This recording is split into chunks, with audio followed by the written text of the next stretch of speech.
Open your eyes to the world of today. Believe not the lies that they always say. Look for the truth and swallow your pride.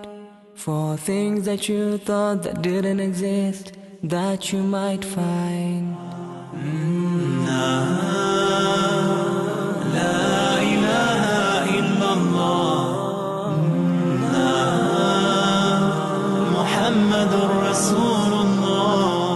Assalamu alaikum wa rahmatullahi wa barakatuh. Welcome, dear viewers, to another episode of the Pools of Ideas. Now, as the name suggests, our discussion is about different ideas, different ideologies from around the world, and we want to have a look at their consequences in the modern world, especially relating to Muslims and the Muslim world. And I'm your host for the program, Junaid Dar. Today, inshallah ta'ala, we're going to be focusing on Zionism. And Zionism needs no introduction. It has been the primary cause of the ethnic cleansing of the Palestinians, and it has been the cause of numerous wars in the Middle East. So that's our discussion today. Let us begin by introducing our guest, and then we can go into our questions.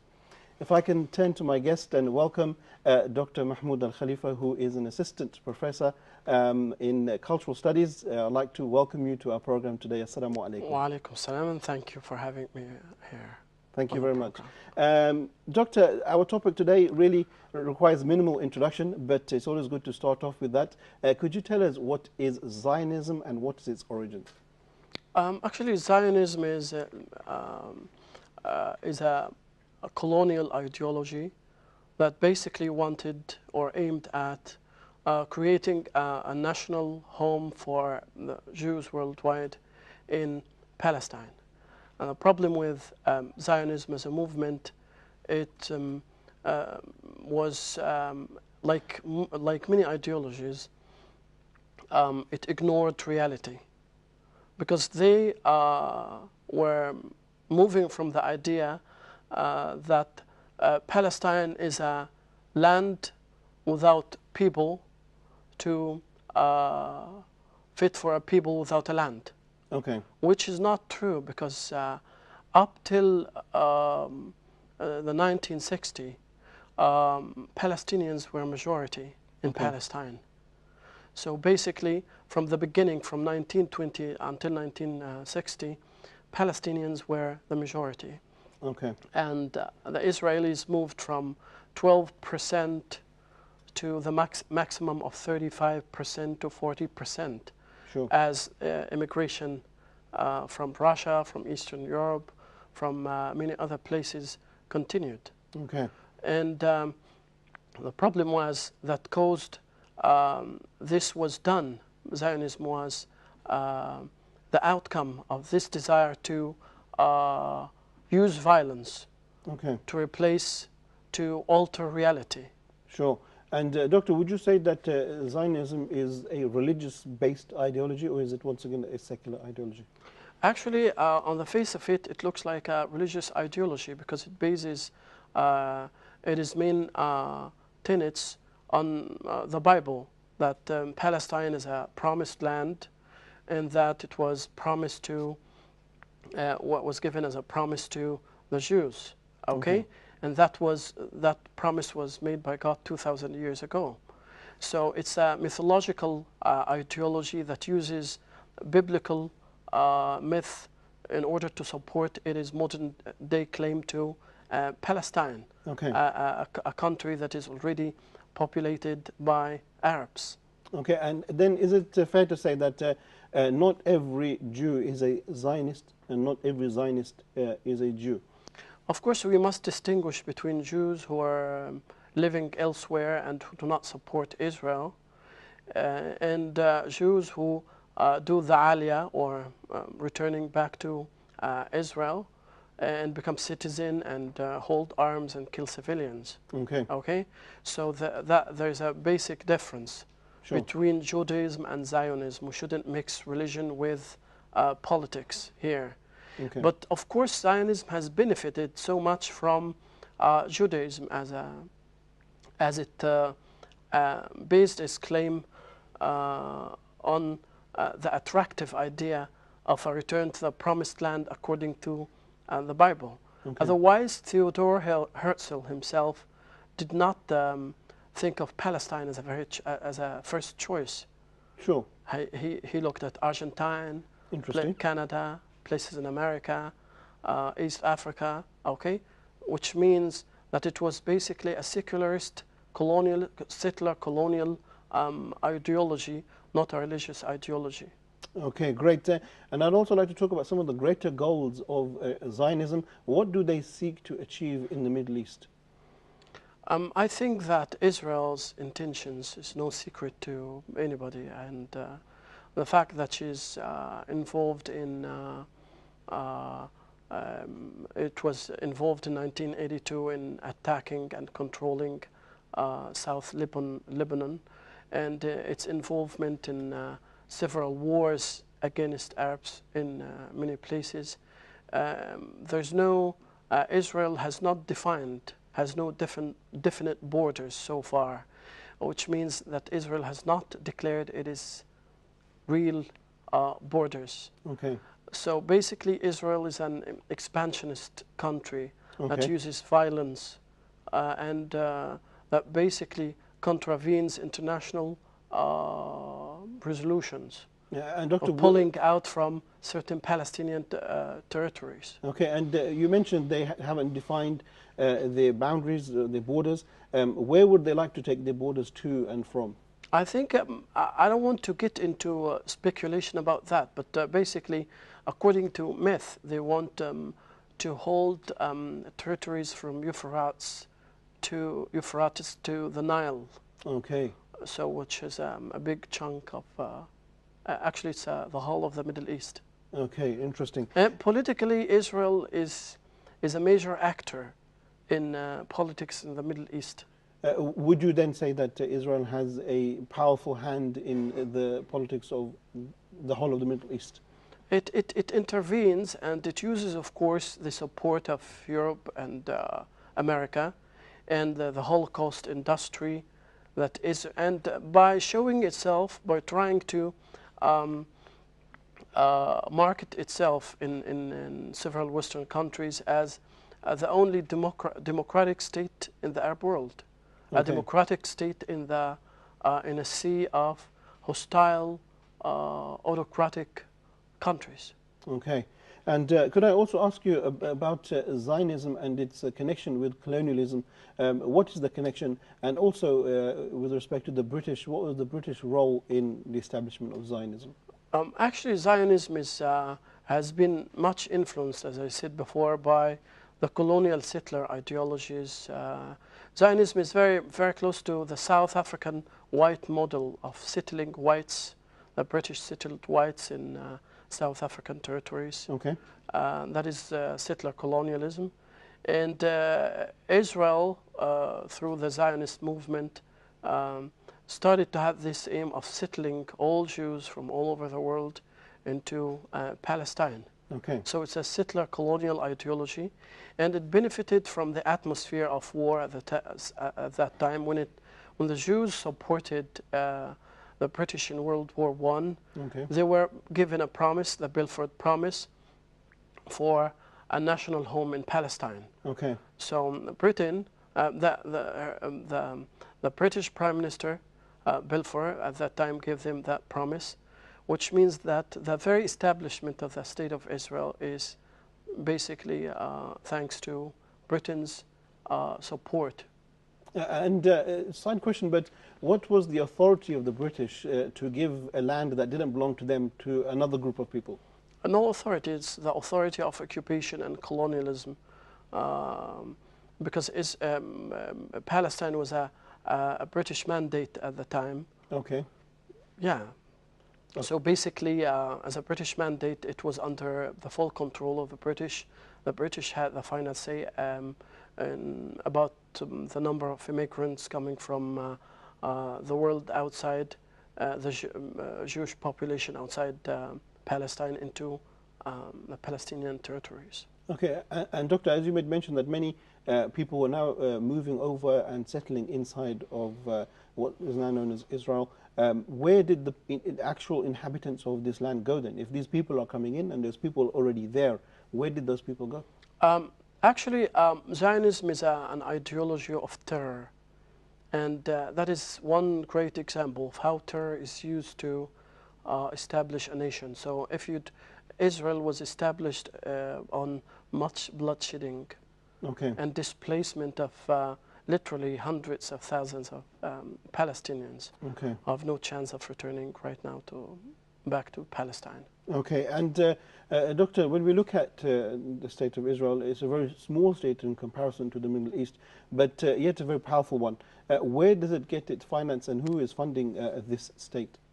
Israel, of course, has got all the support Western and countries have. America intervenes every time Israel is, in the United Nations, Israel is condemned for anything. America intervenes to stifle any condemnation or any resolution that touches Israel. Okay. And that's like an extended legal way of exonerating Israel from its the horrible tragedies it inflicts on people. Okay, and many say that also the American taxpayer, a lot of his money goes to the state of Israel as well. Is that the correct statement? Of course, because Israel gets support from America, because basically Israel is it is not for the love of Israel that Europe and America and Western countries shower Israel with support and money. It's because Israel is thought of as a Western military outpost in the Middle East. Sure. It uses Israel to pressure other countries and to provide cheap security for Europe and America in case of a world war.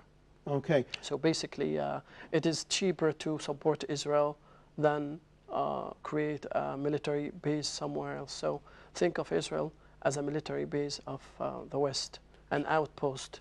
Sure. And Doctor, my last question before we go for a break is the fact that is Israel a state with nuclear weapons, or is this just a theory or a hearsay? No, it has 200 nuclear heads, and it has enough to actually erase the many countries in the Middle East. Okay. Okay, thank you very much, Doctor. Let's take a short break here, and then when we come back, we can look at some of the practical elements of Zionism and the effect of it in the Muslim world as well. Okay. Okay. Dear viewers, let's take a very short break here, and then when we come back, we will continue our discussion on Zionism and its effects today, and the dangers as well, and more importantly, the Muslim reaction. What is the Muslim response to Zionism? What should it be, and what it really is as well? Let's take a short break, and I'll see you in just a few moments. Open your eyes to the world of today. Open your eyes to the world of today. Assalamu alaikum wa rahmatullahi wa barakatuh. Welcome back, dear viewers, after a short break there, joining us on this fantastic new series, The Pool of Ideas, where we're looking at a number of ideologies from across the world, and our ideology for today is that of Zionism. Let's go back to our doctor and continue with our questions. Doctor, we're having a look at Zionism and its impact in the world. We want to jump a little bit and come to the modern world, and we want to see the reaction of the state of Israel and Zionism today. What is the Arab relationship with Zionism today? Actually, the Arab relationship with Zionism has been one of conflict ever since the establishment of the declaration of the State of Israel in 1948. Okay. So basically, the relationship is one of on two levels. On the let us say the official level, Israel is becoming more integrated as a fact as a de facto state for most Arab countries. Okay. Most Arab countries, including Egypt, Jordan, and other states, have full diplomatic relationships with Israel. So it started off as a relationship of conflict, and now you're saying it's moving into one of acceptance. No, I'm just saying that on the official level, Israel is being accepted. It's accepted as a state in the United Nations, as a member state, and the Arabs are accepting it as a de facto country, by de facto. So basically, but on the popular level, Israel is still a country that is not appreciated, not just because of occupation, but because of it is continued hostility, acts of hostilities against Arabs and Muslims. And yeah, especially it is continued attacks on Gaza, and it is inability to accept Palestinians as part of that country. But Doctor, many people will argue and they will say that when Israel does launch these attacks, it's all out of defense because of the Palestinians firing rockets and causing harm to the Israelis, so they should respond in defense. What would you say to that? I would say that the rockets of the Palestinians do not do any damage. That is, it's just a psychological thing. But Israel causes hundreds of deaths every time Israel starts an attack.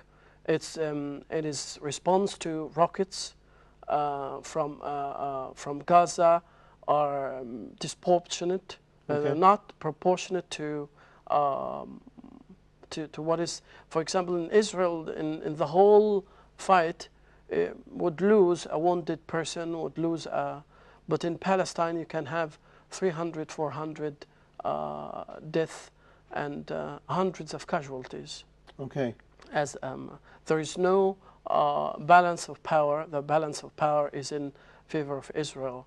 Okay. Doctor, an interesting statistic that I have in front of me is that since 2000, over 2,000 Palestinian children have died, and only 130 Israeli children have died. So you can see the disproportion there in reaction. Yeah, and basically Israel is a country that possesses nuclear powers and is assisted, is to blame for its excessive attacks on Gaza. And is it fair to say that they are using chemical weapons as well, or is this another hearsay? To my knowledge, I'm not sure about chemical weapons, but they were using phosphorus over Gaza, and it has many side effects. Sure. Doctor, also when we look at the Middle East today, one of the biggest tragedies or the civil wars that's taking place is inside of Syria. What is the role of Zionism with these wars that are taking place around it? Actually, Israel benefits from the civil wars going around, because these wars take off the pressure of Israel, and basically Israel is involved in military coups that took place in many Arab countries. It is involved in Syria somehow. I think Israel is in support of Assad.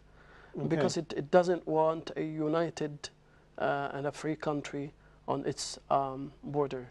Okay, and moving forward then, would we say that Zionism is a fascist ideology as well? It is fascist insofar as it uses violence. Actually, Zionism used violence to establish Israel. Without the Haganah, without the murders, without the Sabra and Shatila, without the many massive murders committed by Israel, the state itself would not have existed. Okay. So it's a country that was placed or based on so much bloodshed, just only reminiscent of the murder of the Red Indians to establish America. Sure. Even the Americans thought of themselves as going to the British who fled persecution under Mary in the 16th century. England went to America and thought of America as a promised land, very much like the way Israel is viewed. Yeah. Okay, Doctor, also you made mention of the relationship of the Arabs with Zionism and how it has killed so many of the Arabs, the Palestinians and the Lebanese and Syrians as well. But I would like to know, what is the response of the Arab League with Zionism? Actually, the Arab League is started as a weak and will end as a very weak movement, because it doesn't take real decisions, and with the Arab countries so weak and dependent on Western support and weapons, it is hard to see how they would possibly counter Zionism. Okay, and also the reaction of the United Nations. Is Zionism receptive to what the United Nations brings forward, and how does it behave with them? Zionism is a closed ideology, so it doesn't accept logic from outside of it. So any UN resolution that touches on it would be rejected as anti-Semitism or as against the state of Israel. Okay, so because Zionism is so close-minded that it would not accept criticism from outside. Although there are Israeli historians of late, like Ian Pape, who started to write revisionary histories, Okay. where they include Palestinians, and where the mythological part of the establishment of Israel as a promised land or land of promise is being challenged by the new historians. Okay, and also, Doctor, apart from the obvious, what are the other dangers of Zionism to the Muslim world?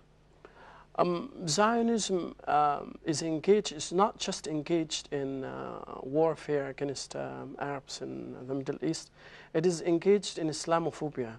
Okay. Part of the Islamophobic attitude in the West is fueled by Israel, because Israel wants to depict Muslims as violent extremists, and that the West can enlist Israel's support to be part of the war on terror and so on. So Israel stands a lot to benefit from demonization of Arab and Muslim countries. And Doctor, why do we find that many a times the media at large is pro-Israel, defending Israel at any possible stance and not giving the Palestinians their rights or talking about the atrocities that they occur? Why is this imbalance in the media itself? It could be, there are several reasons. First, the history of victimhood of Jewish people, people who were killed in the Nazi concentration camp, okay? And that's one reason. The second reason is Israel has control over some of the most important media outlets in the West, like Fox News and so on. And but we shouldn't say that it is in total control. We have, in Britain, we have the academia boycotting Israel. Okay. They're boycotting Israel, and the boycott movement is thriving. So basically, the world is, there are people who still have conscience Okay. regarding the Palestinian cause, and we should not forget the American woman who stood in front of the caterpillar, which was going to demolish one Palestinian home, and she was killed by the Israeli driver. And I don't remember her name now, but she's very famous. And that's one American young woman who stood in the face of the cruelty of the Zionist ideas. Okay, and also, Doctor, we find in certain places in the world, especially in America and in other places as well, that Zionism is gaining momentum, is gaining popularity among some people. How is that the case? How can people who are so far away from the state of Israel be supportive of Israel? Basically, because there are some Jews who feel guilt about not being in Israel, so they throw some money to support Israel as a kind of to remove the guilt. The second, we have a Christian Protestant, what we call Zionist Christianity, which views the state of Israel as a step before the final return of Christ. Okay. And the millennium. So those millenarians, those people, think that by supporting Israel, they are precipitating the return of Christ. Okay, sure. And Doctor, my final question is about our response. And we as Muslims, not just Muslims, but as people who want to defend the rights of the innocent Palestinians, I want to speak out against the atrocities of Zionism, what can we do in our capacities? Of course, we should join the boycott movement, because only boycott will force Israel to submit to UN resolutions and to give Palestinians their own rights. And the second thing is to raise awareness among Muslims and Arabs in the world over that Zionism is a racist ideology, and that the establishment of the State of Israel caused so much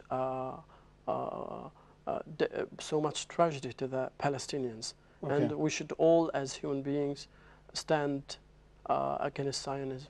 Okay, thank you very much, Doctor. We have come to the end of our program today on the Pools of Ideas, and we had a fantastic discussion talking about Zionism. I feel that we discussed all the major elements, and especially talking about the role of it in the modern climate as well. Do you feel so? Yeah, okay. I agree. Thank you very much. So hopefully we will see you on an upcoming episode on the Pools of Ideas. Thank you very much. You're welcome. Have a nice day. Dear viewers, we've come to the end of this segment of the Pools of Ideas, where we were talking about Zionism, and the doctor explained in detail about the origin and its history, but more importantly is our response to Zionism today, our response to the atrocities that Israel is committing to the innocent children, women and children of Palestine.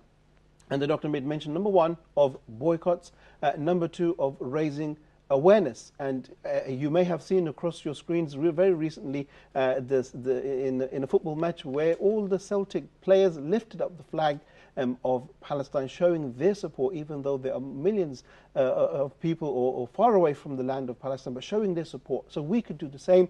We could raise funds, charities, boycotts, all these things for the cause and supporting the people of Palestine. So dear viewers, we're going to conclude here, and we will see you in our next episode of the Pools of Ideas. So until then, Assalamu alaikum wa rahmatullahi wa barakatuh.